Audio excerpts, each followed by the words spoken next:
Hi and welcome to the section on designing monitoring. Now, the first thing we'll do in this section is I want to show you how to deploy a simple application onto Azure. We'll see how to deploy this web application on both an Azure virtual machine and an Azure web app. The main reason I'm doing this is I want to do a refresher on the Azure virtual machine service, Azure web apps. At the same time, it's better for students to understand the entire deployment scenario when it comes to web applications. And we'll be using that same web applications at different points in this course. Now, the web application I'm going to be using is based on .NET Core 3.1. So I've gone ahead and developed this application myself. It's a very simple web-based application. It talks to an Azure SQL database. It'll talk to an Azure storage account as well. And then from there, we look at different aspects when it comes to monitoring. So we look at Azure Monitor, Log, Analytics, and all of these are review chapters. Assuming that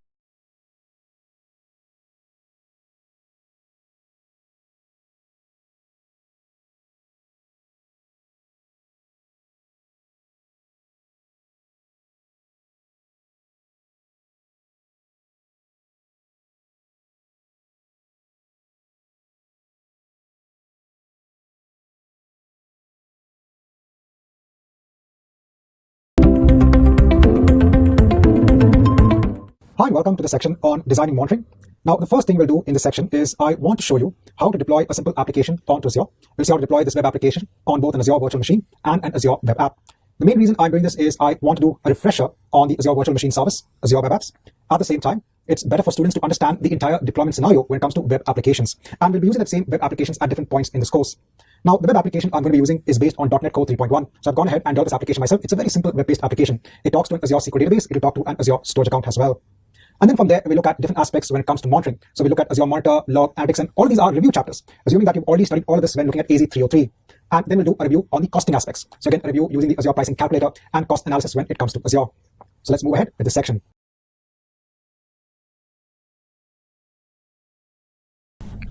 Now, in the next set of chapters, I'm going to go through the creation of a certain number of resources in Azure. So we'll go ahead and create an Azure VM. We'll go ahead and create an Azure SQL database. We'll create an Azure storage account, and we'll create an Azure web app. So this will be a good revision when it comes to the creation of these core resources or making use of these core services which are available in Azure. And then we could also go ahead and make use of these resources in subsequent chapters. So the first thing we'll go ahead and do is to go ahead and create an Azure VM. So I'm going to go on to my virtual machine section over here. Let me go ahead and create a new virtual machine. So the first thing that we need to do is to go ahead and choose our subscription. Now, remember, the subscription is used for billing purposes. So whatever cost is incurred for running that resource in Azure, it will be billed against that subscription. So this is a required property that you need to specify for a resource in Azure. Next is the resource group. The resource group is used for logically grouping your resources together. So for example, let's say you're hosting an application in Azure and it is dependent on a certain number of resources. Let's say you need an Azure virtual machine, you need an Azure SQL database, and let's say you need an Azure storage account. You can create a new resource group with the name of the application, and then you can actually go ahead and create the resources under that resource group. So over here, you are logically grouping the resources that are required for that application in a resource group. This also helps from a billing perspective, wherein you can actually go ahead and also drill down to just see the cost that is associated with that application by grouping it via the resource group. This is something that you can do in the cost analysis section when it comes to Azure. Right, so over here, I do have an existing resource group in place. So I'll just go ahead and choose an existing resource group. Next, we need to go ahead and give a name for the machine. Now, next is the region. Now, there are some services which need to be deployed in a particular region. There are some services that are available at the global level.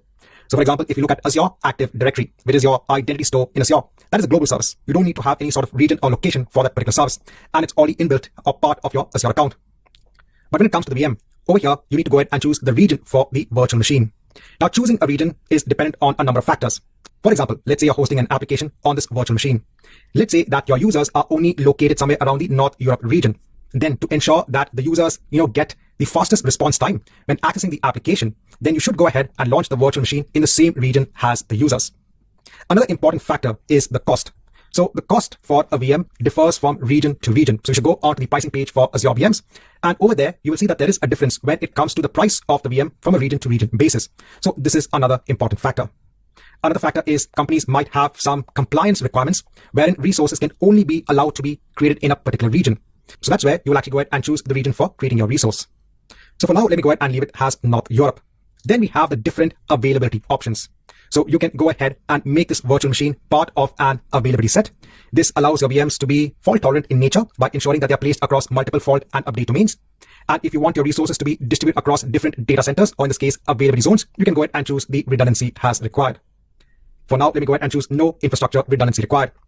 And then we have the different images that are available. So over here, this is the underlying OS that will be used for creating your VM. At the moment, I'll leave it as Windows Server 2019 Data Center.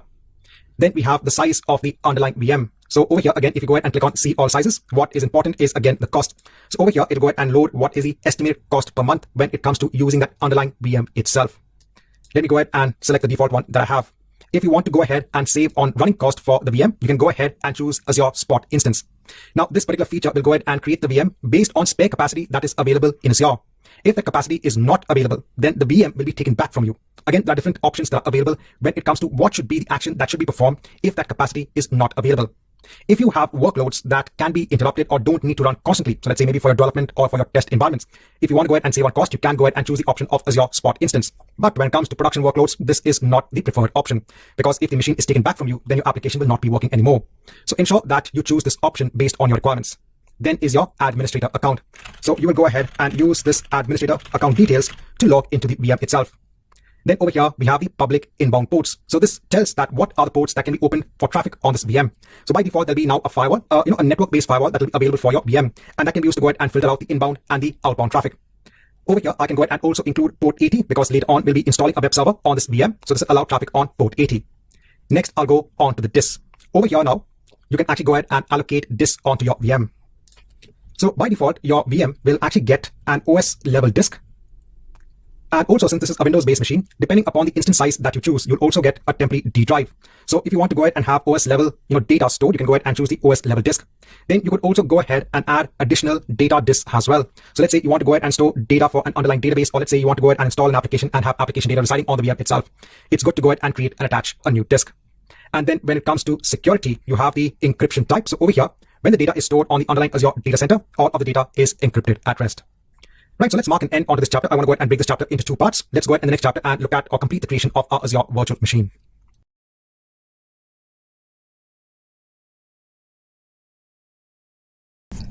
So in the last chapter, we had gone ahead until the part of the creation of the disk for the underlying VM. Now let's go on to the networking section. Now each VM needs to be part of a virtual network. So if I quickly go on to a diagram for hosting a VM, so the VM will be part of an isolated network in Azure. So this provides a network boundary for the virtual machine. The virtual network will get an address space. So normally with networks, you'll go ahead and assign an IP address space so that VMs could be allocated an IP address from this address space or address range. Then within a virtual network, you'll go ahead and create a subnet. The subnet will also have an address space, which is a subset of the address space of the virtual network. And then you'll go ahead and create the VM as part of this virtual network. Now, every VM gets a primary virtual network interface. So normally all of the traffic that goes into and out of the VM will flow into or via this network interface. The network interface gets a private IP address. This private IP address is from the IP address range of the subnet. This private IP address range is used for internal virtual network communication. So if you have another VM in the same virtual network, they can communicate amongst themselves using the private IP address. This ensures that the traffic does not flow onto the outside world. But let's say you're hosting an application on the VM that needs to be accessed by users from the internet, then you can go ahead and make use of the public IP address that is assigned onto the VM. So over here, this public IP address is defined depending upon the region that you actually create the VM in. And then remember, we had gone ahead and defined the rules for the ports to allow traffic on port 80 and allow traffic on port 3389. So this is part of a network security group. The network security group is an additional resource that gets created along with the creation of the VM itself. Over here, you'll go ahead and define rules that define what is the traffic that can come into the VM and what is the traffic that can go out of the VM. So going back on to the creation of our VM. So by default, this wizard will go ahead and create a new virtual network in the region. So remember, our region is North Europe. So if there is no network, you have to go ahead and create a new virtual network. Otherwise, you can go ahead and create a new virtual network from here itself. It'll go ahead and create a new subnet, and it'll go ahead and create a new public IP address. At this point in time, if you don't want a public IP address, you can go ahead and choose none. But I'll go ahead and choose a new public IP address. I'll leave everything else as it is, and let me go on to next for management. Over here, there are other options as well. So I'll just leave everything as it is, and let me go on to advanced. I'll go on to next for the tags, and let me go on to review and create. So over here, it'll go ahead and do some basic checks just to ensure that all of the properties have been correctly assigned for this VM. And then you can actually go ahead and hit on create. Now the creation will take around 4 to 5 minutes. Let's come back once this is complete. Now, once the resource deployment is complete, you can go ahead onto the resource and you'll see different aspects about the VM itself. And if I go onto all resources, so you can see a number of resources that have been created along with the creation of the VM itself. And then you can go onto the VM, you can go ahead and connect via RDP, and you basically have now a full-fledged server in Azure itself. So let me go ahead and hit on connect. Then I'll go ahead and add the account credentials that I mentioned during the creation of the VM itself. Right, so we are logged into the VM, and now you can go ahead and install any sort of workload that you want on this VM itself.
Now, in the last chapter, we had gone ahead with the creation of the Azure VM.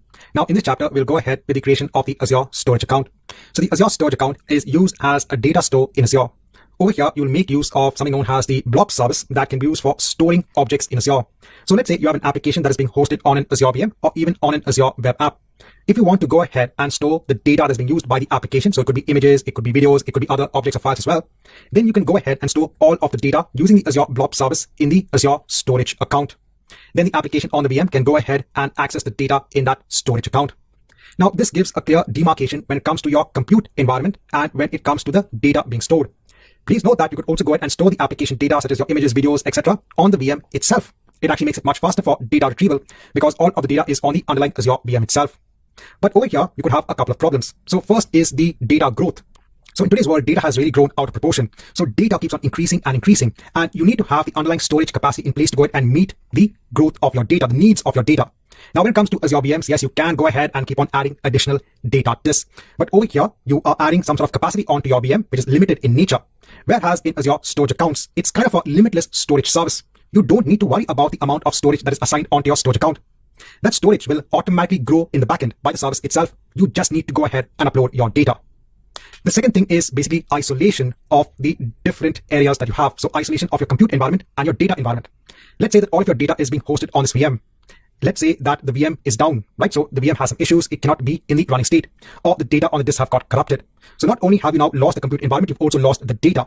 Whereas if you had the data in a storage account, you could easily go ahead and spin up a new VM, and that VM can go ahead and access the data again. So over here, you are separating the different areas of concern. So over here, you are separating the compute, which is of your VM, and you are separating the data in an Azure storage account. So as an architect, when you're building an architecture for your systems, it's always good to go ahead, separate and segregate the different areas of your application architecture. So over here in Azure, I'll go on to all resources. Over here, let me go ahead and click on add. So I can go ahead and scroll down, and I can go ahead and choose storage account.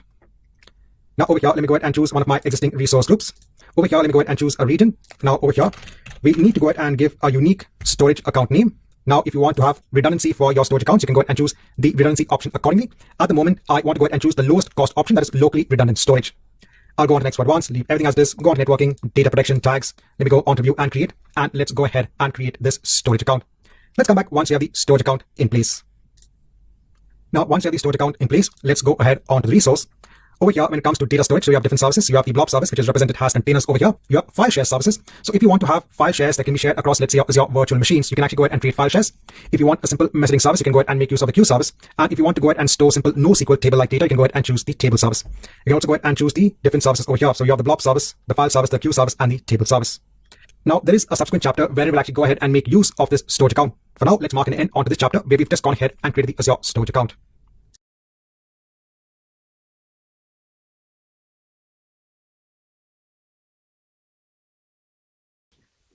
So now in this chapter, we will look at the creation of an Azure SQL database. So we're going to publish an application on the Azure virtual machine, and the application is going to fetch data from our Azure SQL database. So let's go on to the Azure platform and let's spin up a resource based on the Azure SQL database service. So here we are in Azure. Now I can go on to all resources and I can hit on create. Here I can choose the service of SQL database. I'll scroll down. I'll choose an existing resource group that I have. I'll scroll down. Here I need to give a database name. The database needs to be hosted on a database server. Here I'll hit on create new to specify the details of our database server. We have to give a unique database server name. If I give a name of app server, so it's saying the server name is already in use, so we have to give a unique server name. Next, we need to choose the location. I'll just choose North Europe. I'll scroll down. In terms of the authentication, so how should we authenticate onto the Azure SQL database? We can use SQL-based authentication. Here we can specify a server admin login and password. So mentioning a server admin login and password details. You can also choose Azure Active Directory authentication. Here the identities which are stored in Azure Active Directory can authenticate onto your SQL database server. I'll hit on OK. I'll scroll down. I don't want this to be part of a SQL Elastic pool. I just want this to be a single Azure SQL database. Next, in the compute and storage, we can kind of choose what should be the tier when it comes onto our database. This will then assign the required resources onto the database itself. Here, in terms of the service tier, I can scroll down. So I have a lot of options in place. We have two purchasing models. We have the vCo-based purchasing model, where you can decide on the number of virtual cores that are assigned, or you could choose the D2-based purchasing model. This stands for database transaction units. This is a blended measure of the CPU and the memory that gets assigned onto your database. Now, if you're using the Azure free account, you might not get all of these options in place. What we're going to choose is we are going to choose the basic DTU model. This will help to save on costs. So I'll choose basic. Here we can choose the maximum data size. If you scroll up, you can see the estimate cost per month. So this should be fine by us because this is just a demo. I'll hit on apply. I'll scroll down, I'll leave everything as it is. I'll go on to the next one, networking. Here, I'll choose a public endpoint. So I want to ensure that we are able to access this database. So by default, the database server is going to have kind of a firewall in place. So you have to ensure that you have the required rules in this firewall to access the database on the database server. I'll say, please allow my current client IP address. So if I'm working from a laptop, if I'm working from a particular machine, it will allow my client IP address to access the database server. You can also say to allow other Azure services and resources to access the server. So if you have a web application running on the Azure web app service, then that will also have access onto this database. I'll go on to next for security. I'll leave everything as it is. I'll go on to additional settings, go on tags, go on to review and create. And let me hit on create. So now this is going to create two resources. One is your SQL database server and the other is the SQL database. This might take around 3 to 5 minutes. Let's come back once this is complete.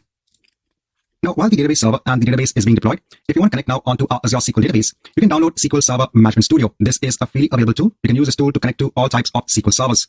So I said it's a very simple download and installation. I've already gone ahead. I've downloaded the tool and I've installed the tool. So let me launch SQL Server Management Studio.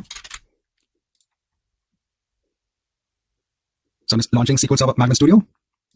So now initially you'll get a screen wherein you need to provide the details to connect onto the server. I'll just choose options as well. So in the login, I first need to give the server name. Yeah, in terms of the authentication, since we mentioned SQL Server Authentication for Azure SQL Database, I'll leave it as SQL Server Authentication. So just waiting for the database and the database server to come online. So I can see now the deployment is complete. Let me go ahead onto the resource. So here I'm in the resource of the SQL database. Here I have the server name. I can copy this onto the clipboard. I can then paste it in the server name. Here you have to enter what are the login details that you specified when creating the Azure SQL database. I'll just go on to additional connection parameters to ensure that I don't have any additional connection parameters in place. And then I'll hit on connect.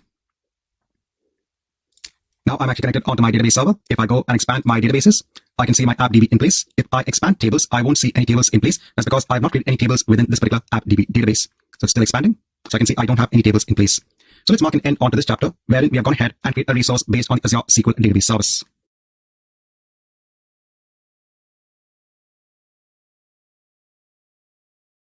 Hi and welcome back. Now, so far, what have we done? So we have built our Azure virtual machine, we have built our Azure SQL database, and we have a storage account in place. Now, in this chapter, I just want to show you how you will actually set up now your application. It's a very simple process. So just to showcase now how we can actually use these resources on the Azure platform, I built a very simple .NET-based application. This is based on the .NET Core Framework 3.1. I've attached the entire code as a zip file, as a resource. So you can actually download this particular zip file, and then you can start using it. Now, in order to see the code and to run it locally on your machine and then promote it onto Azure, we are going to be using Visual Studio. So I've already gone ahead and downloaded and installed Visual Studio 2022. In the next chapter, I'll have an article on how you can actually perform the installation of Visual Studio. It's a very simple installation. Here, if you go on to the download, you can actually go on to the community edition of Visual Studio. This is free of cost. So you can actually download and install Visual Studio. So I said I've already gone ahead and installed Visual Studio 2022. Now I'm going to open Visual Studio 2022 on my machine as an administrator. So just opening up Visual Studio 2022. So now I said that I'll have a zip file attached as a resource. You can download that zip file. Then you can go ahead and extract the contents. So it's extracted the contents. And here you have the solution file. So in Visual Studio, I'll open a project or a solution. Here I'll go onto my temp directory, onto that folder. I'll open up the solution file. So from the perspective of the exam, you don't need to know about .NET. You don't need to know about programming. But then obviously to see how you can actually integrate all of the different services together, it's always good to have an application in place. See how you can actually deploy it onto the services and how it works. That's why just giving a very simple example. So I said I already built the code in place. Here, if I go onto my services folder, I have a class known as course service. This course service is actually meant to fetch the data from our Azure SQL database. When I actually run the code, I'll actually show you what this code actually does. Here is where we give the various connection details for our Azure SQL database. And there are other aspects in the code as well. So I said I'm not going through the entire code. I just want to show you how you can actually make use of the services on the Azure platform. In this chapter, I just want to get started out on how you can ensure that you have your code in place. So make sure you have Visual Studio installed on your machine. Go ahead and download the zip contents and then open up the solution file.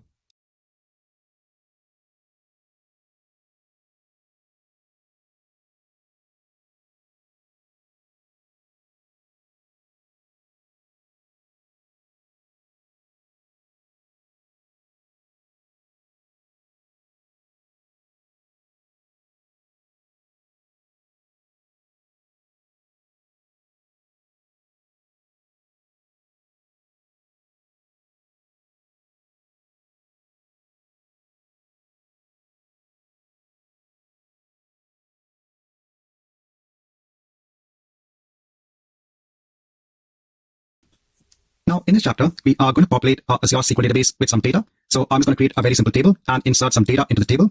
Then our application that we have in .NET is going to work with the data in this underlying table. So I'm creating a simple table with the name of course. Here I'm giving the various column names of the course ID, the exam image, the course name, and a rating.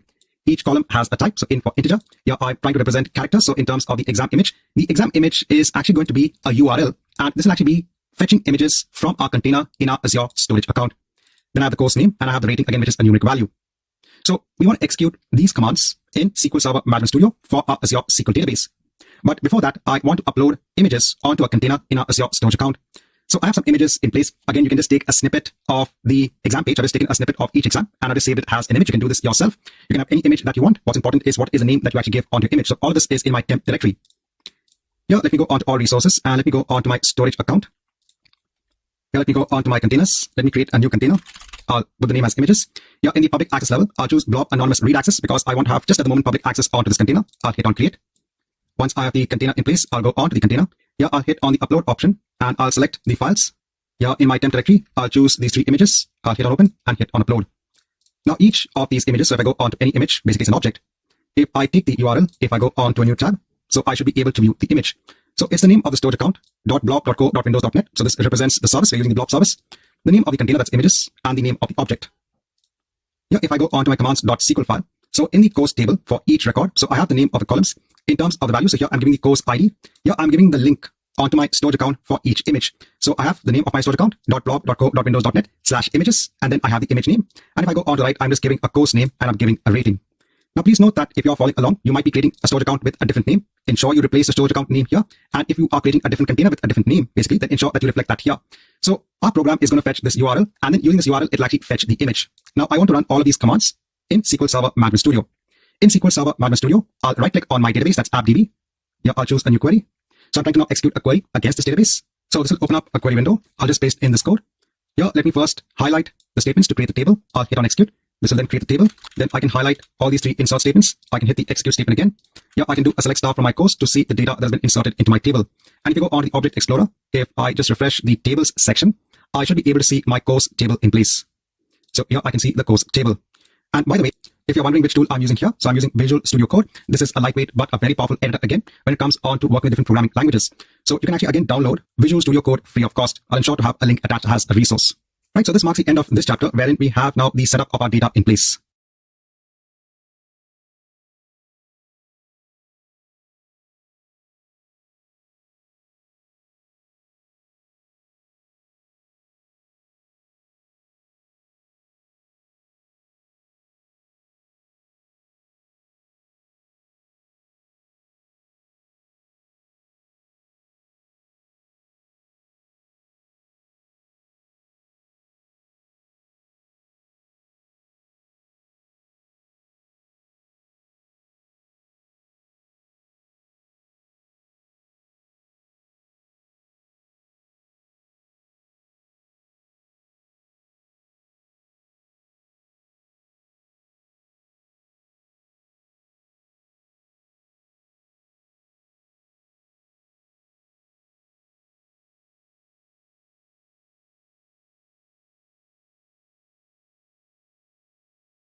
Now, in the prior chapters, we have now our entire data setup in place. Now, let's make our application on our local machine access this data. So we want to enter all the connections for our database server here. So you can go on to your database. Here you can copy the server name. Then just replace it here in the DB source. Next is the username. So it is demo user for me. What is the password that I used? So I use Azure@123. And what's the name of my database? We can save everything. Here we can run this program locally. So it's going to run on a lighter version of IS. That's Internet Information Services. That's IS Express. I'll just run this locally. Now, please note that I'm running this on my local machine, so on your laptop. For this, you might need to have admin privileges in place. If you're using a company laptop, then they might have restrictions on running this code locally on your machine. So this is the output that I'm getting. So what's happening here is very simple. I'm just displaying a list of courses. All of this information when it comes on the course name, the rating, and the course ID is all being fetched from my Azure SQL database. And these images are being fetched from the storage account. So what have we achieved so far? So on our local machine, we have Visual Studio in place. I'm running my .NET application.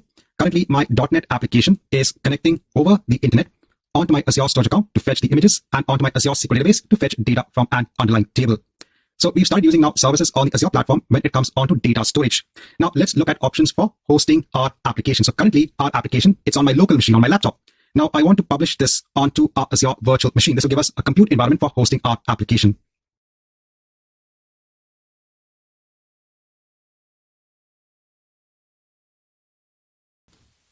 Now in this chapter, we'll set up our Azure virtual machine so that we can directly publish our project from Visual Studio onto this server, onto this machine. Now there are some things that we have to do as a prerequisite to ensure that we can directly publish our project onto the Azure VM. Please note that these steps are pertinent only if you're publishing from Visual Studio and if you're publishing a .NET Core 3.1 based application. So I'll go onto my machine, my demo VM machine. Let me connect using RDP. I'll download the RDP file. I'll just discard my previous file. Enter the details to connect onto the machine. So here I'm connected onto the Windows server. Now in the Server Manager dashboard, in case if you don't get the Server Manager dashboard, go onto Windows and choose Server Manager. Here I want to add roles and features onto the server. So when it comes onto Windows Server, you can add functionality onto your server by adding roles and features. Here I'll go onto next. I'll go onto next. I want to install Internet Information Services on this machine for hosting our application. And in addition to that, I want to install another component that will help us to publish our project from Visual Studio. Here I'm going to choose the web server role. I'll click on add features, go onto next, go onto next, go onto next. Now, in terms of the services, I'm going to scroll down. I'm going to choose management service. I'll click on add features. So this will allow us to publish our project from Visual Studio. Go on to next and I'll hit on install. So this might just take a couple of minutes. Let's come back once we have this role, these features installed on this machine. Once the installation is complete, so you can also see the notification in the Server Manager dashboard. Then I'll go on tools. Here you'll now see Internet Information Services Manager. Let me click on that. I'll just expand this by double click on it. I'll go onto the machine. Here I'll go onto the management service. Let me double click this. So it'll open up the properties of the management service. Here you can see that it is accepting inbound connections on port 8172. I'll enable remote connections and let me hit on apply first. And then I'll hit on start. So I'm starting this service. This will accept connections on port 8172. So this will actually allow us to publish our projects from Visual Studio. Now next, I need to go back onto Server Manager. I'll go onto the local server. I'll go onto Enhanced Security Configuration. I'll just turn this off. This will actually allow us to download now some components on this machine. So I need to go onto Internet Explorer. Here I'm going to search for .NET Core 3.1 runtime download.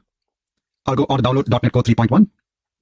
I'll scroll down. See, my project is based on, so if I go onto my project, let me just stop this, still running. If I go onto my dependencies, if I go onto frameworks, if I choose Microsoft.ASP Netcore, you can see the version is 3.1. So I have to ensure that I install the same runtime. So it's 3.1. The minor version is higher, but that's fine. It is backward compatible. Yeah, I'm going to go on to Windows. Since this is a Windows Server 2019, I'm going to choose the option of the hosting bundle. Click on this. This should then download the .NET hosting bundle. I'll click on run. So I need to install the runtime that will help us to run our application. So when I publish my application from Visual Studio, it needs to run on this machine on Internet Information Services. Internet Information Services provides that web hosting platform, but in the end, we still need to have a runtime in place for running the application. So I'm going to accept onto the license terms and conditions and hit on install. Now, it is very important to understand that I'm installing .NET Core 3.1 because my application is based on .NET Core 3.1.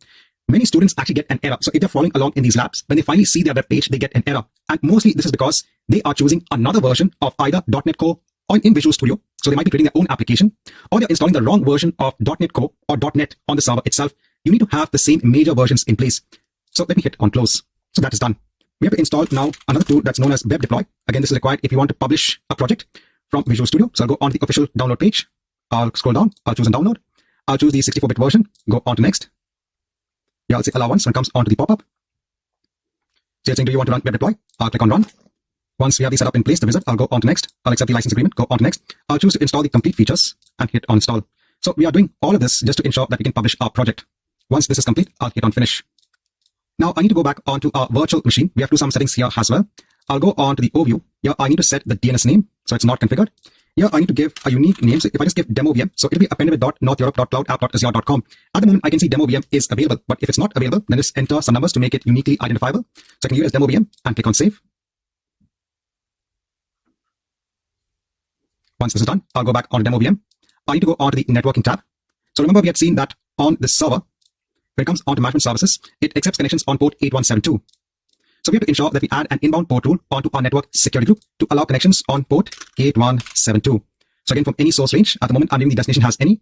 I'll scroll down. I can just choose TCP, just give or change the name and click on add.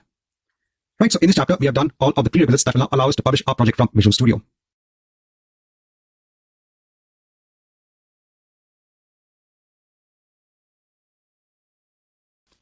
Now, in the last chapter, we had done a lot of work to ensure that we have our machine in place when it comes to publishing our .NET project and ensuring that it will run properly.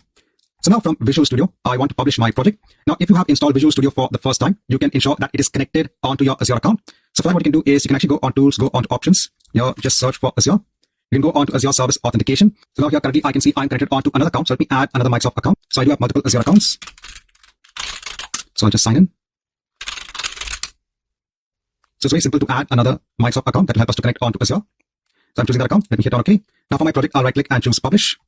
Here that I can choose Azure. Go on to Next. I have a number of options when it comes to publishing onto Azure services. I'll choose Azure Virtual Machine. I'll go on to Next.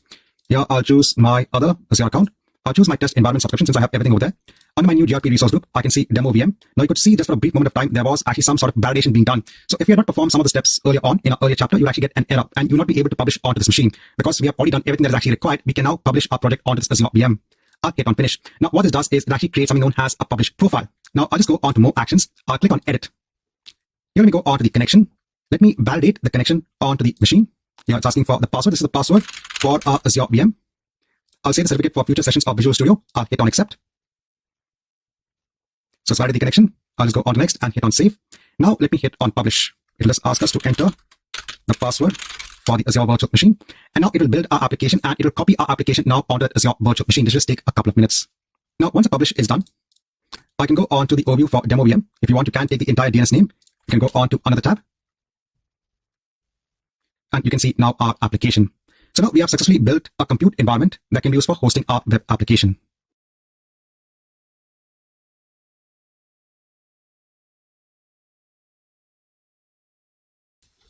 Now in the previous chapters, we had seen publishing our project onto a compute environment that's an Azure VM. Now in this chapter, let's publish our application onto an Azure web app. So we had done a lot when it comes onto building our entire virtual machine environment. You saw there were a number of steps we had to perform to ensure that our environment could support our application. Now let's see how easy it is to actually have an Azure web app in place. That is, a platform has a service, it's a managed environment, and we can then easily publish our application onto the Azure web app itself. So if I go onto the Azure platform, let me go on to All Resources. Let me hit on Create. Here I'll choose the option of a web app. I'll choose my existing resource group. I have to give a unique web app name. Then I'll scroll down here in the runtime stack. I'll choose .NET Core 3.1. So you can see there are a lot of options when it comes on to the different runtime environments. At the moment, I'll choose .NET Core 3.1. Here I'll choose my location as North Europe. I can scroll down. Now by default, it is creating a new app service plan. Here we can change the size. So if you want, you can choose the free tier when it comes on to the app service plan. This gives you a maximum of 60 minutes of compute per day, but it's free of cost. I'll hit on Apply. So if you're using the Azure free account, you can actually make use of this. I'll go on to Next for deployment. Here I'll disable continuous deployment. I'll also disable application insights. I'll go on to Next with the tags. I'll go on to Review and Create. And let me hit on Create. So let's come back once we have the web app in place. Once I have the web app in place, let me go ahead onto the resource. So I have it in place. If I take the URL, if I just copy it, and if I go on to a new tab, so we should see the demo application that gets set up as part of the Azure web app. Now I'll go on to my project in Visual Studio. Let me right click and hit on Publish again. So let's now actually create a new publish profile. So it's giving us the same publish profile of Demo VM. Let me create a new publish profile. I'll choose again Azure, go on to Next. I'll choose an Azure app service that's based on Windows. I'll choose Next. Here I'll choose my SQL web app and let me hit on Finish. So it's creating a new publish profile. Let me hit on Publish now. So you could see that when it came onto the Azure web app, I didn't have to do anything. I don't have to install Internet Information Services. I don't have to install the .NET Core 3.1 runtime. I don't have to install Web Deploy. I didn't have to configure the Azure web app itself. I just created the Azure web app, and then from Visual Studio, I'm able to now publish my project onto the Azure web app. Now by default, it is going to launch our application, and you can see our application now being hosted on the Azure web app. So now we've seen different ways of building the compute environment required for hosting our web applications.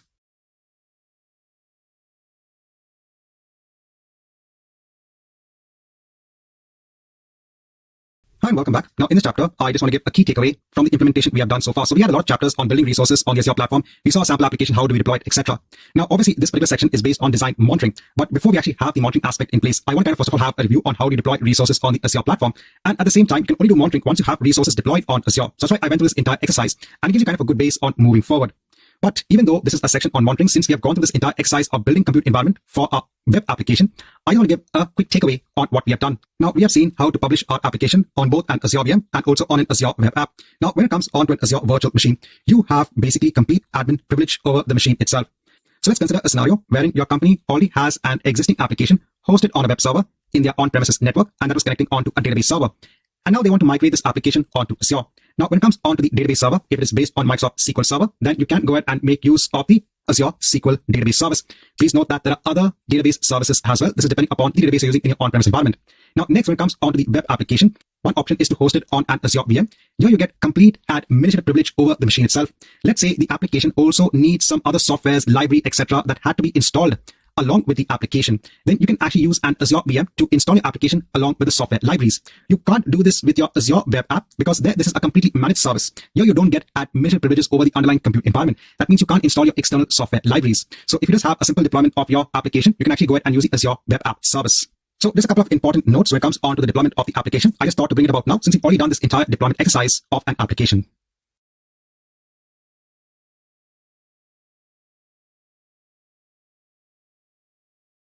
Now, in this chapter, let's have a review of the important monitoring aspects that are available in the Azure monitoring service. So if you look at any resource in Azure, so let's say I go on to an Azure virtual machine. Now over here, if I go on to the overview, there is a monitoring tab in place. Now over here, I can see different stats about the underlying virtual machine. So I can see the average CPU utilization, the network that is being consumed, etc. So all of this information is coming in from the Azure monitor service. So if I go on to the service, so over here, if I go on to metrics, over here, you can actually go ahead and plot the metrics for the different resources that you have. So for example, if I want to go ahead and look at the metrics of my SQL database, I can go ahead and choose that resource as a scope.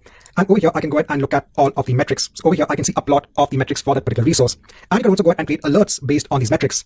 You can also go ahead and pin this onto your dashboard. So remember when you go ahead and log into Azure, sometimes it might be directed onto your dashboard. So over here, if I go ahead and just right click and open the link, the dashboard link in a new tab.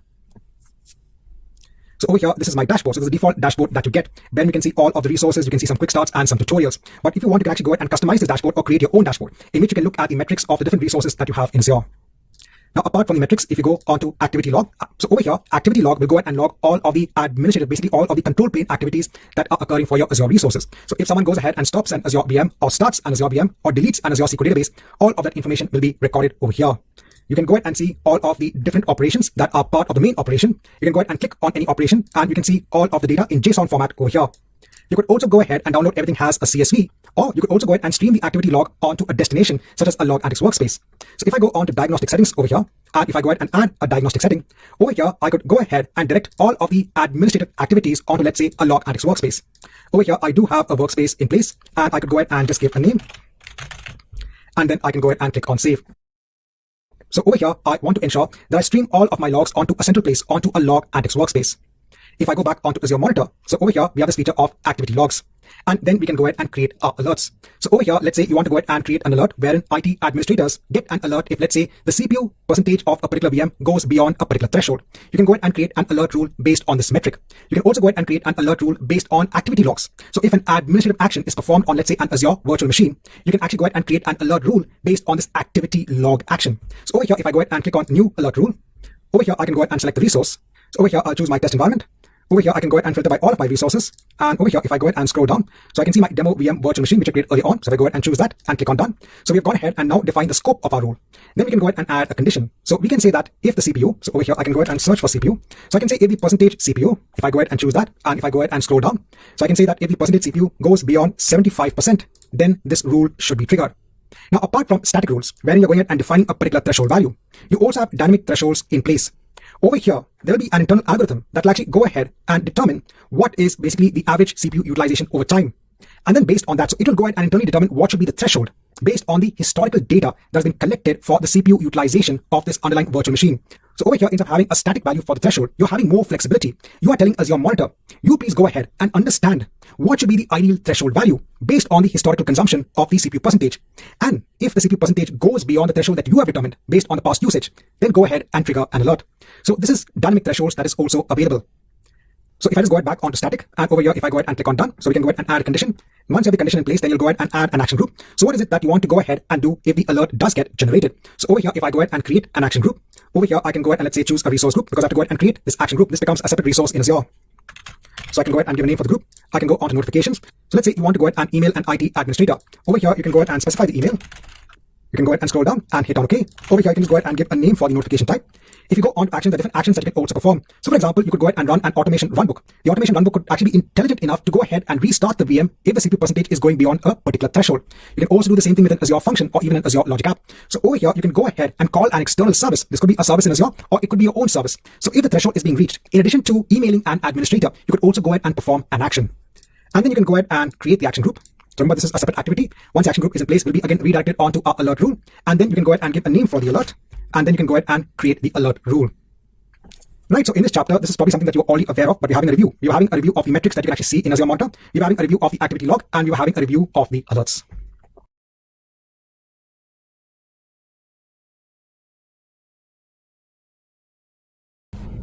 Now, in this chapter, I just want to go ahead and have a review when it comes to directing logs from your Azure VMs onto a log analytics workspace.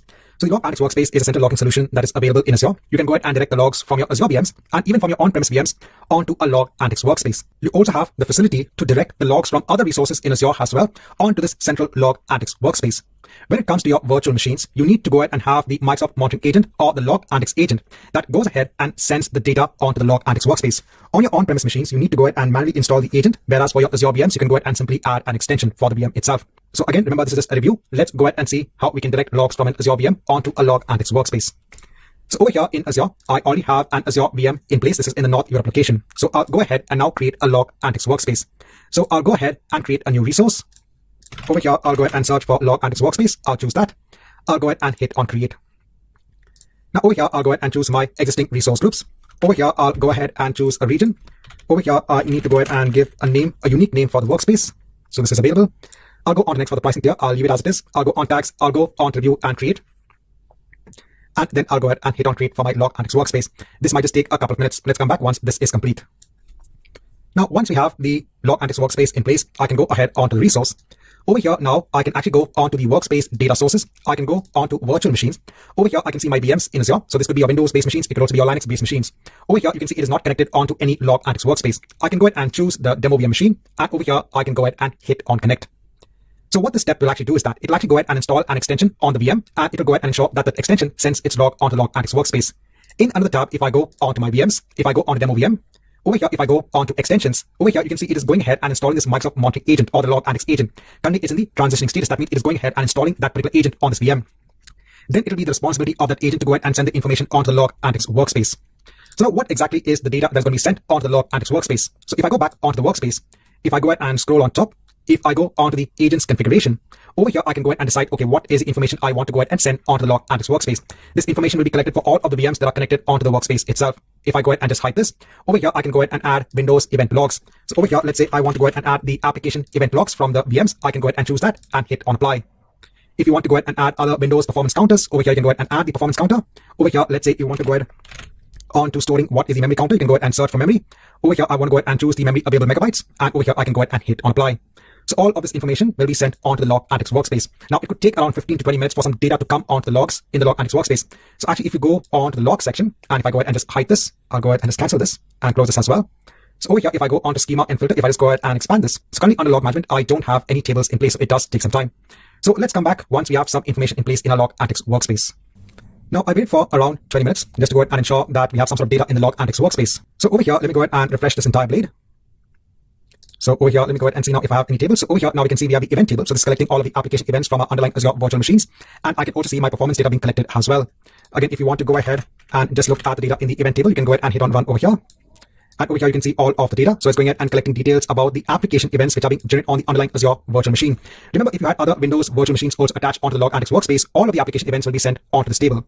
And if you want to go ahead and look at the performance table, I'll go ahead and click on run. So over here, you should see all of the memory details that are being collected about the underlying Azure virtual machine. So again, this is just a quick review of how you can stream the log data or even your performance data from the underlying Azure virtual machine onto a Log Analytics workspace.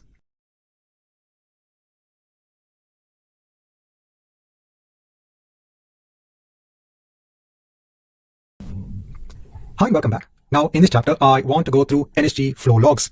So remember that with Azure virtual machines, you also get the ability to filter out the inbound and the outbound traffic at a network layer with the help of network security groups. So you can go ahead and define your inbound rules and your outbound rules to filter out the traffic which comes into and out of your Azure virtual machines.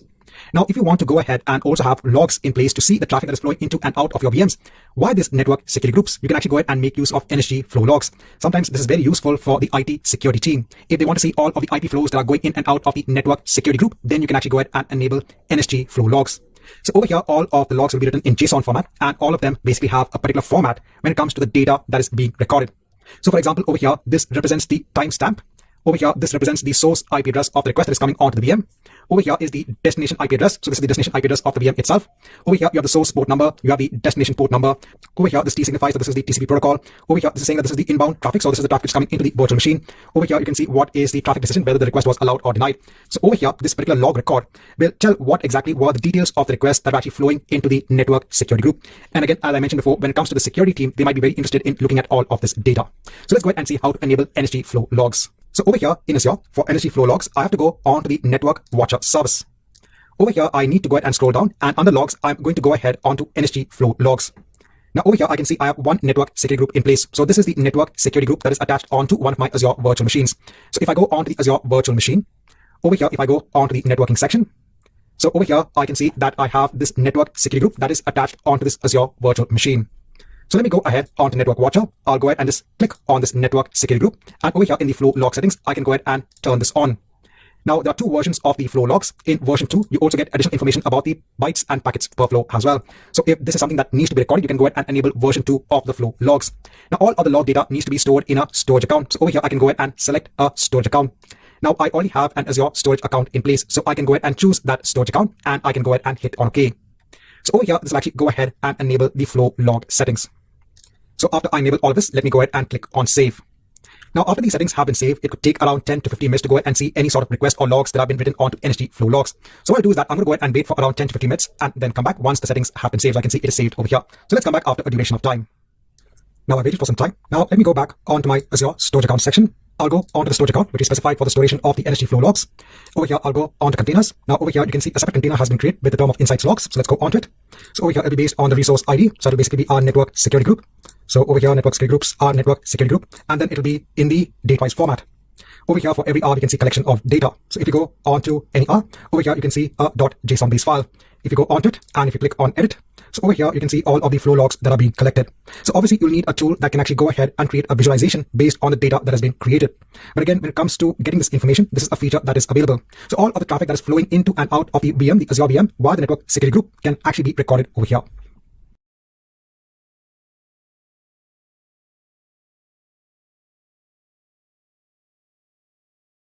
Now, in the previous chapter, we had gone through the flow logs that are available for your network security group. Now, in addition to recording the flow logs, there is also something known as traffic analysis that is available. So if I go back onto the network watcher service, if I go ahead and scroll down, so over here you have traffic analytics in place. So let's go onto it. So this gives you a good visualization when it comes to your traffic that's flowing onto your Azure VMs. So over here, this is a solution that actually provides visibility onto the traffic that is flowing into your cloud networks. So over here, I need to go ahead and choose now a log analytics workspace, but I don't have one in place. So firstly, we need to go ahead onto NSG flow logs, and over here we need to go ahead and enable the traffic analytics solution. So again, remember this is based on the traffic that is flowing via our network security groups. So over here, I'll go onto my network security group. So remember earlier on, we had gone ahead and enabled flow logs. Now, if I go ahead and scroll down, we can also go ahead and turn on traffic analytics. So over here, it can go ahead and basically process all of the data. Over here, the data needs to be stored in a log analytics workspace. So if I go ahead and select a log analytics workspace, so I have a couple of workspaces over here. If you don't have a log analytics workspace in place, it will go ahead and create a new one for you. So let me go ahead and choose one of my existing workspaces that I have. So once you have the workspace in place, I can go ahead and click on save. So now all of the traffic data will also be stored in this log analytics workspace. And then our traffic analytics solution can actually go ahead and process this data and give you visualizations based on the data that is available in that workspace. Now we need some time to get some information in place to see some sort of visualization. So I'm going to wait for at least half an hour and then come back and see if I have any sort of data in the traffic analytics solution. Now I waited for around half an hour. Now if I go back onto Network Watcher, and now over here, let me go onto the traffic analytics solution. And over here, let me now go ahead and choose the workspace. So it's gone ahead and automatically chosen that workspace. If I go ahead and just hide the menu, now over here, we are seeing visualization of the traffic. If I go ahead and scroll down, over here, you can see the number of enabled network security groups. If you go ahead and scroll down, you can see the total number of virtual networks. If you go ahead and scroll down even more, over here, it's monitoring all of the network traffic that's flowing in and out of your Azure VM. Over here, you can go ahead and look at if it has gone ahead and found any sort of malicious traffic or any sort of block traffic. So over here, I can see that there is a lot of blocked traffic in place because someone probably is trying to go ahead and contact my Azure VM. So this is probably not an authorized IP address. I have not gone ahead and enabled any sort of flow possibly from this particular IP address. So it is going ahead and basically blocking this traffic. So if you want to go ahead and now get a visual representation of the traffic which is flowing into and out of your Azure VM, you can actually go ahead and make use of this traffic analytics solution.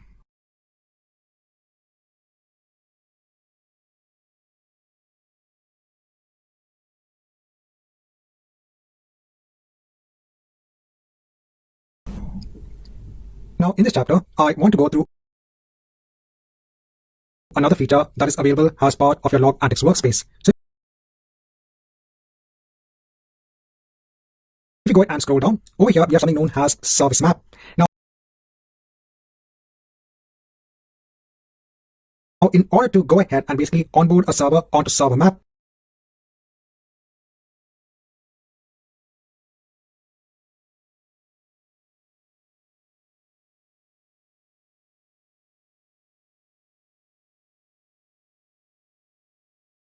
you have to go ahead and install something known as the Microsoft Dependency Agent.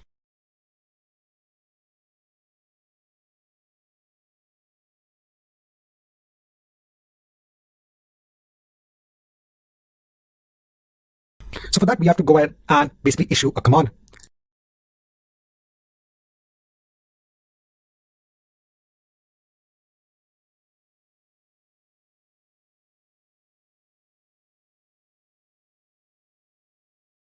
Now, if I go onto my Azure virtual machine, so I have one VM in place.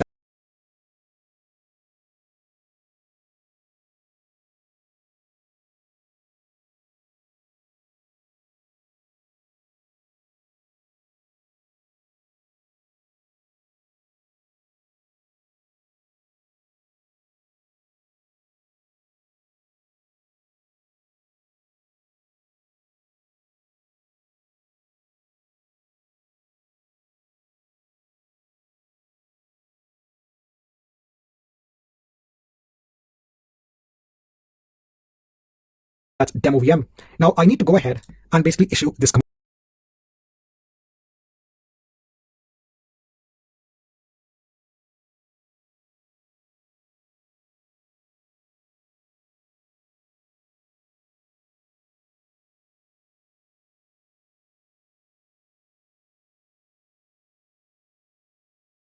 On this command will actually go ahead and install an extension on the Azure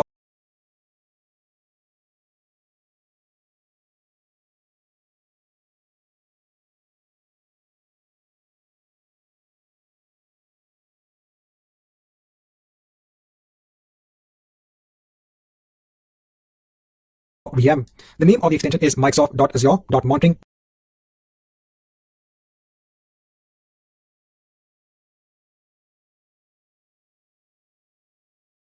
Dependency agent. Over here, we have to give the name of our resource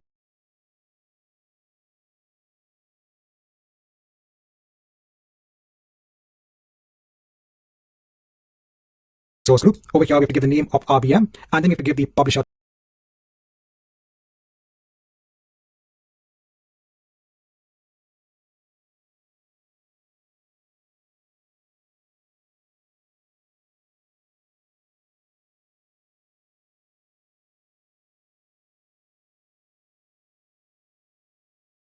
type, what is the extension, so it's extension for Windows, and what is the location of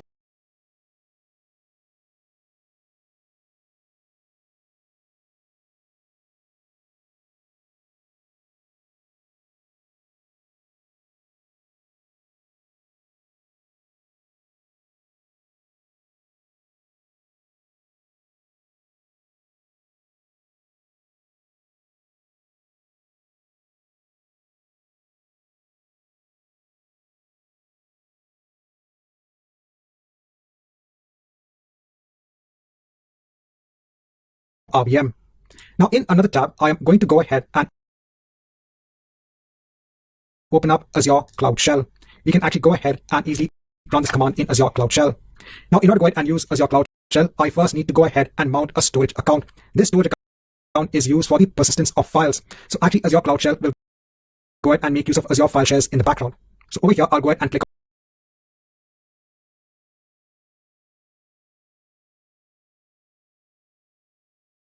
on Show Advanced Settings. Over here, I'll go ahead and choose one of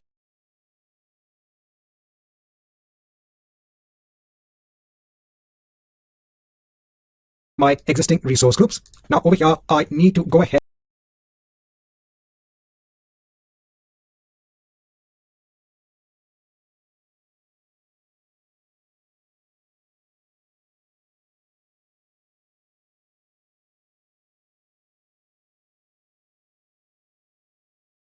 and either choose an existing storage account. So I do have one, so I'll go ahead and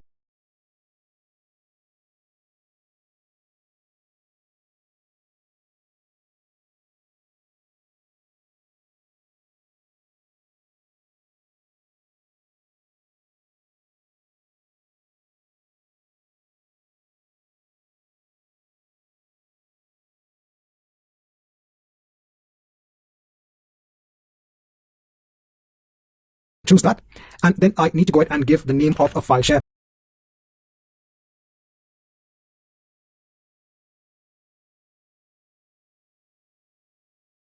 So I'll give a very simple file share name, and then I'll go ahead and hit on create.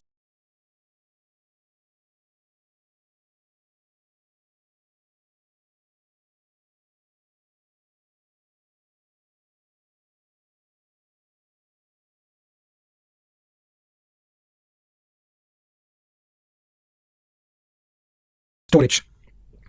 Now it will go ahead and start mounting the storage.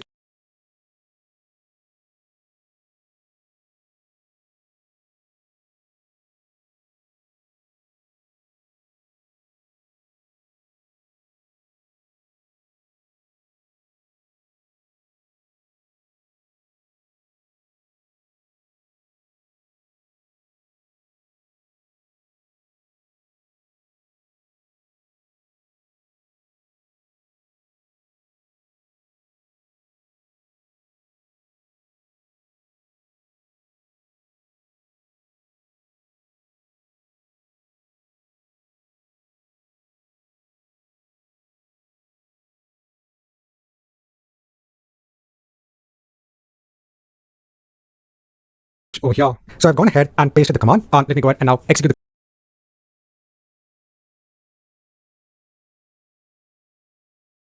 command in Azure Cloud Shell. Now after waiting for a couple of minutes, I can see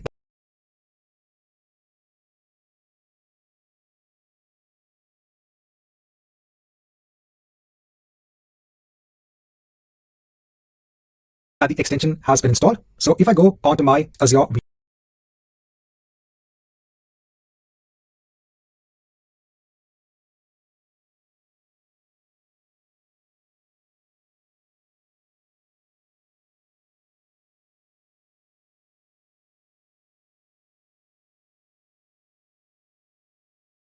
VM, over here, if I go onto extensions,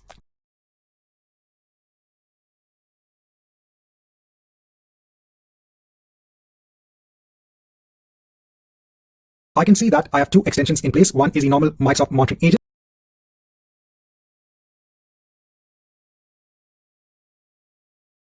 and now I have the dependency agent as well.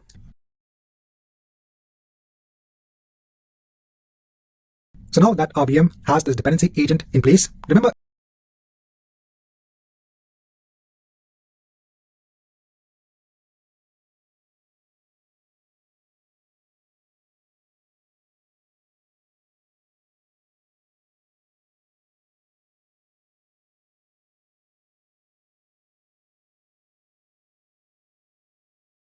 if you go onto your log antics workspace, if you go onto the virtual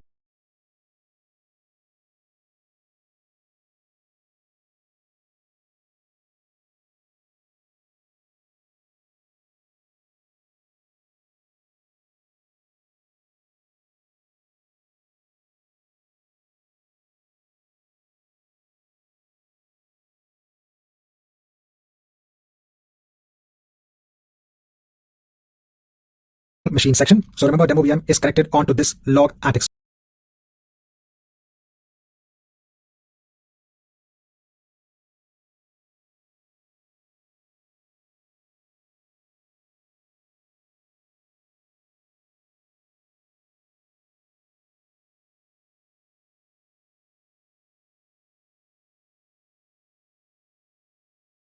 workspace. Now we need to go ahead and add that service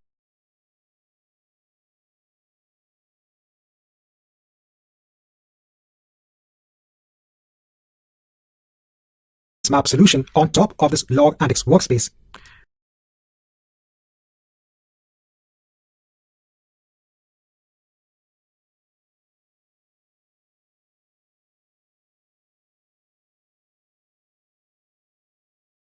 So if you go onto the workspace summary over here, and if you go ahead and click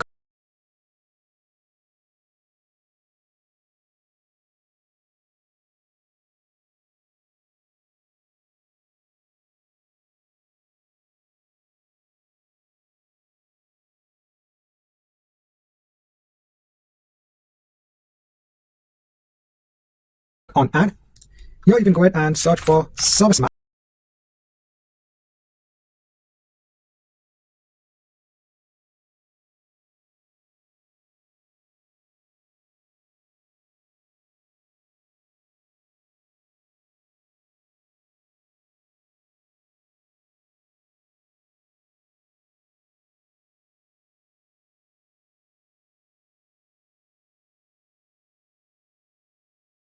and hit on enter.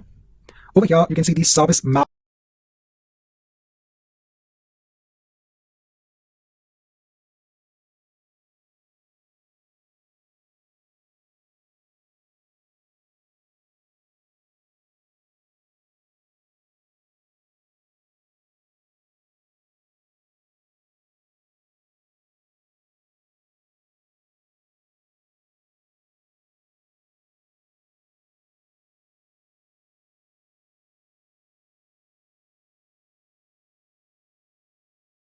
solution.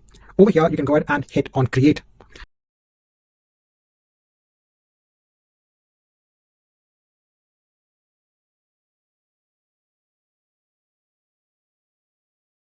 So this is a solution that can actually go ahead and work with the data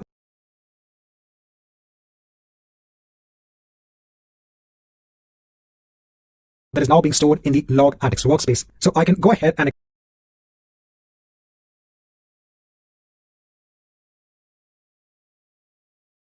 accept the workspace that I have over here. So this is the workspace that my demo VM virtual machine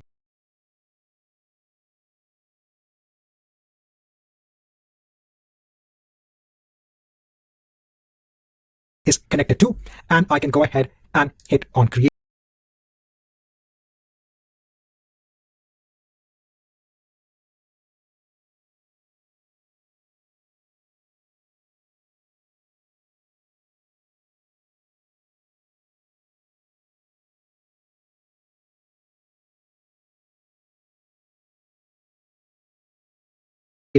So now it is going ahead and adding this service map.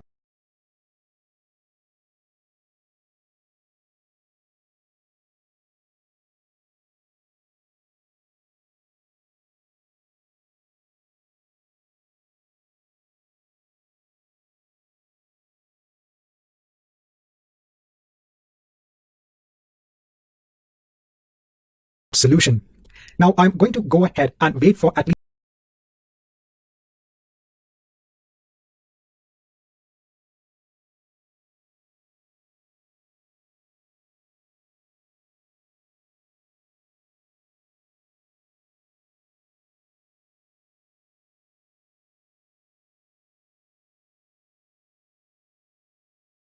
least another 20 minutes to ensure that the service map solution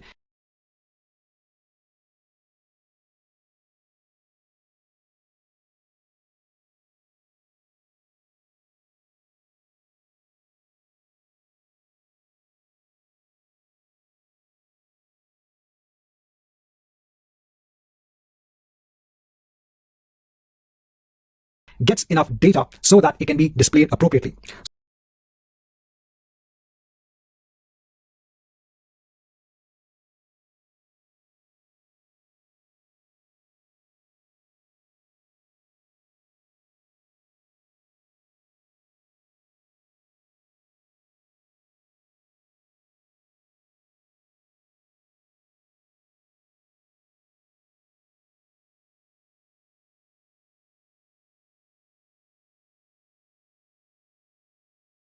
So let me go ahead and come back after some time.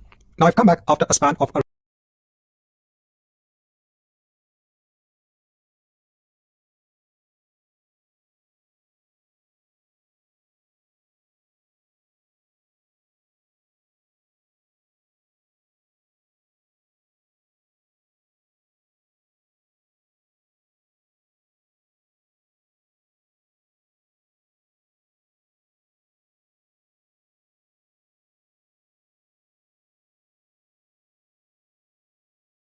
30 minutes. Now if I go on to my workspace summary,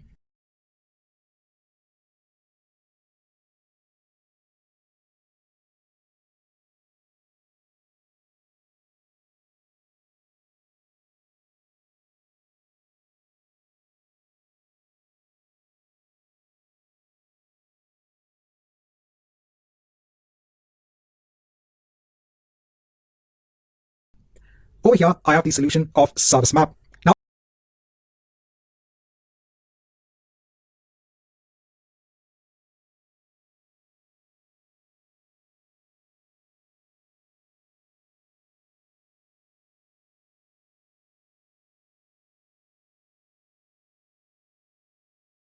Now if in case in service map you get the same message of the solution requires additional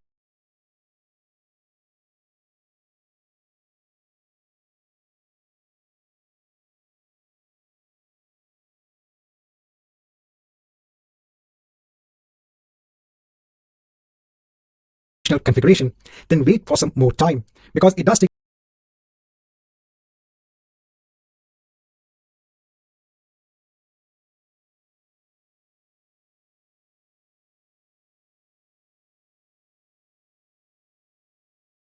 time to go ahead and ensure that the VM sends the required data onto the log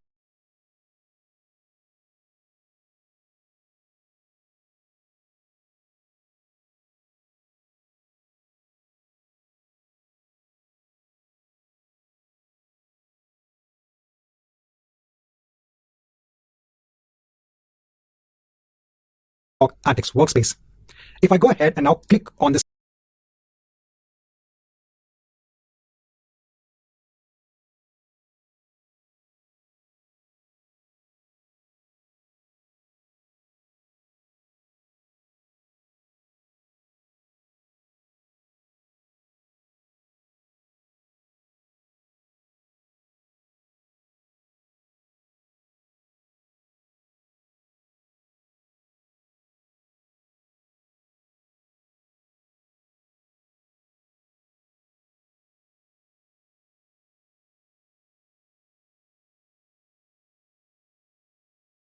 service map, over here I can see my demo VM machine.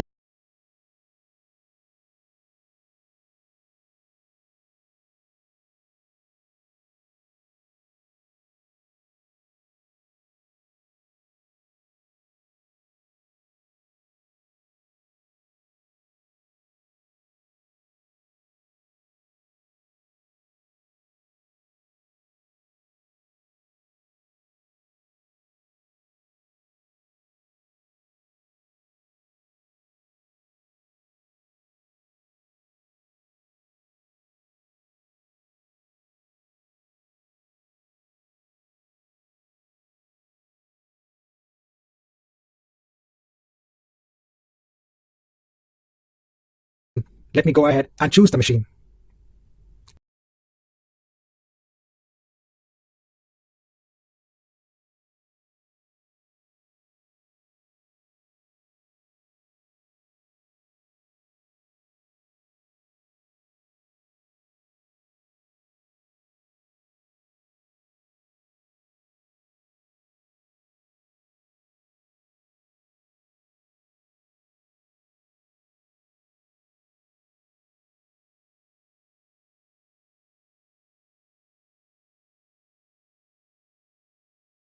Let me go ahead and just hide this for the moment so I can see a small graph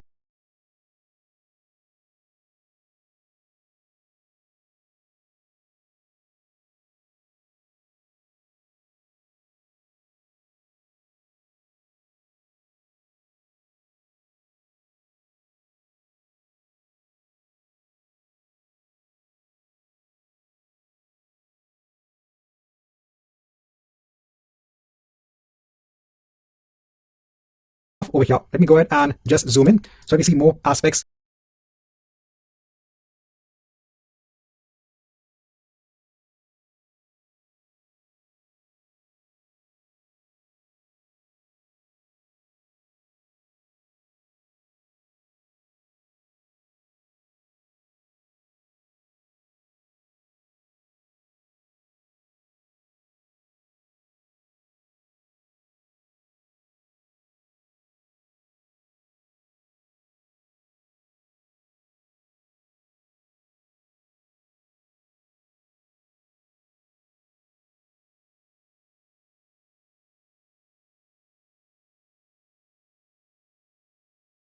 Or details about the machine.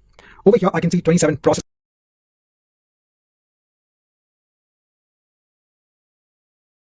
for demo VM. I can see 4 clients have actually gone ahead and connected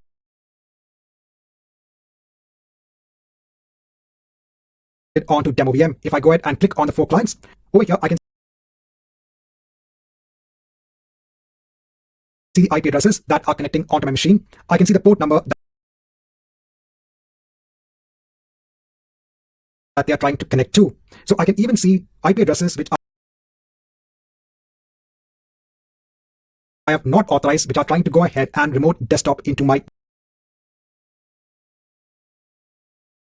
virtual machine. Over here, I can go ahead and click on this to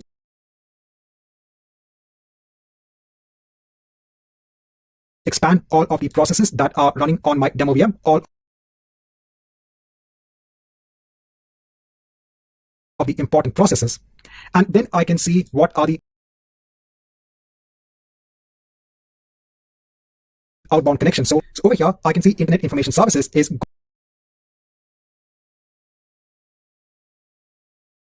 going ahead and contacting my Azure SQL database server. Remember,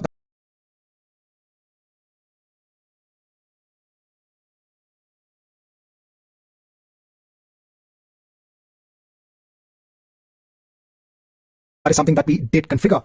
So in one of our earlier chapters, we had published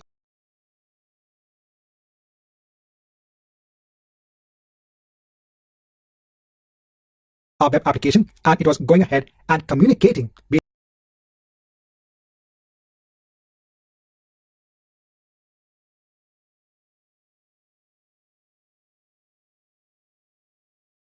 basically with our Azure SQL database server.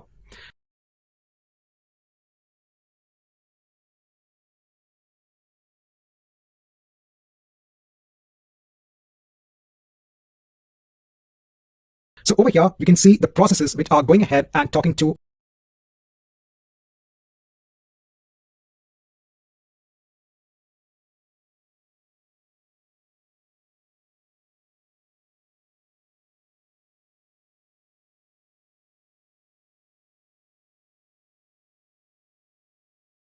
either internal or external services. So this gives you an entire map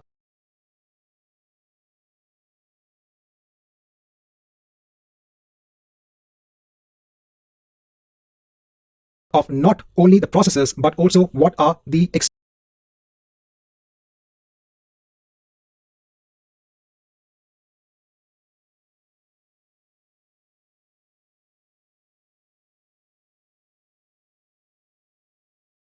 IP addresses and port numbers that the processes are connecting to.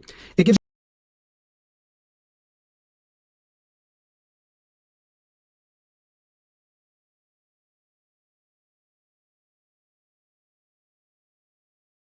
you a good idea of what's happening on the underlying Azure virtual machine.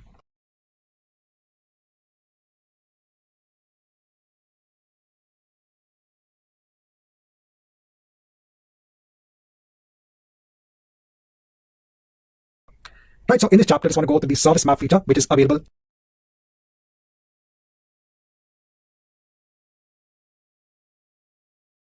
in the Log Antics workspace.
Now, in one of our earlier chapters, we had gone ahead and directed the logs for an Azure VM onto an Azure Log Antics workspace.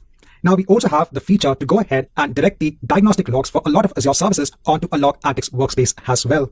So in one of our earlier chapters, we had gone ahead and spun up an Azure SQL database. So if I go on to that Azure SQL database, and if I go ahead and scroll down, so we have something known as diagnostic settings over here for this particular SQL database. Over here, I can go ahead and click on Add Diagnostic Setting. Over here, I could go ahead and direct various types of logs. So let's say I want to go ahead and stream all of the errors, all of the timeouts when it comes to the Azure SQL database. And let's say that you also want to go ahead and stream all of the basic metrics of the Azure SQL database. And let's say you want to go ahead and stream this onto a Logantics workspace. So over here, I can go ahead and choose the workspace that I already have. Over here, I can go ahead and give a name for the diagnostic setting, and then I can go ahead and click on save. So now all of the diagnostic data, when it comes to the logs, when it comes to the metrics, will now be streamed onto this Logantics workspace. So the Logantics workspace can be used as a one-stop location for your logs for your various Azure resources.